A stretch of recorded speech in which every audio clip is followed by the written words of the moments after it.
Hello and welcome to another Maths High Level video. I'm going to try to expand what we know about polynomials here. So suppose we try to factorize x minus 1 out of x squared minus 2x squared minus 5x minus 2, like we did before.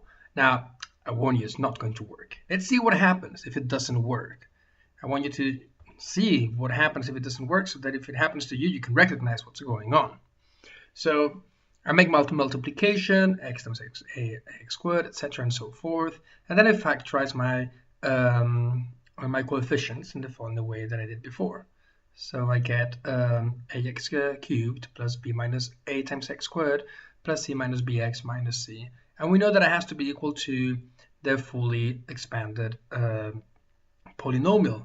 I get that a equals 1. I get that b equals minus 1, and when I go ahead and try to calculate c, I get c minus b must be equal to minus 5. I plug in b, and I get that c should be equal to minus 6. But that can't be, because I have that c is equal to minus 2 on the other side.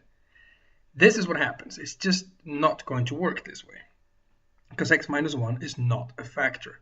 Does that mean that I can't divide? Let's check this out, actually. Let's actually try to divide, see what happens. This is how I'm going to explain to you how to divide polynomials. Now, there are many different ways in different countries, so if you want to go up rather than go down, just feel free to do so. I hope you can understand the idea.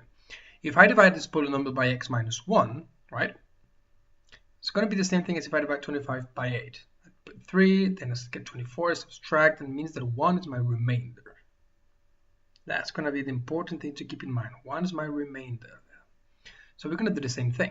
I put x squared here, and I multiply and I get x cubed minus x squared.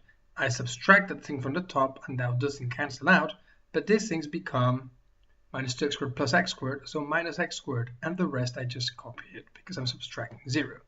Next thing I'll put is an x, so I get minus x squared plus x, subtract the whole thing again, and now I'm going to get minus 6x minus 2. Now what do I put now? Let's put 6. So I'll get minus 6x here, plus 6. And when I subtract this whole thing here, that thing cancels and I'll get left with minus 8. Well, that's going to be my remainder. Minus 8 is my remainder. So what do I do with it? What does this mean? Well, in a normal division, 3 times 8 plus 1 is equal to 25. Like 3 times 8 plus the remainder gives me 25. Here's just going to be the same thing. X squared minus x minus 6 times x minus 1 plus minus 8 will give me the required polynomial. This is what the remainder allows me to do. Now here goes a theorem related, which is very important.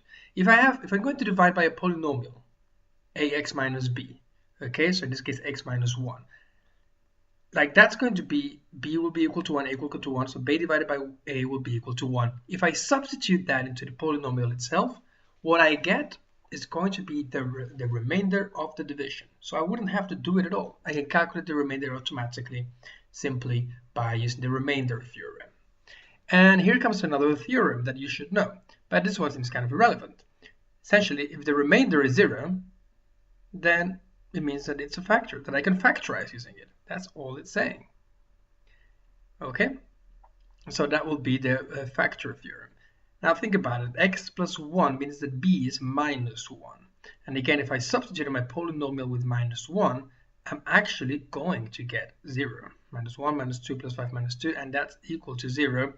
And again, this is proof that I can factorize using that x plus 1. Now here's an important related trick.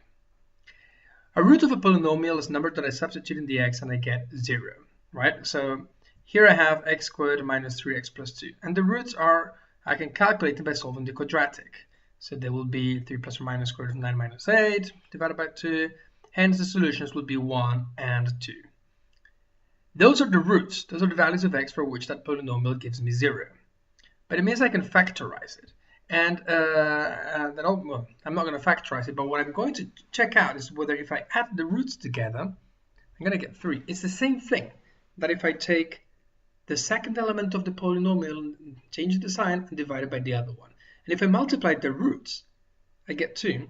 And it's the same thing as if I get the last term of the polynomial divided by the first one. This is an important property to remember.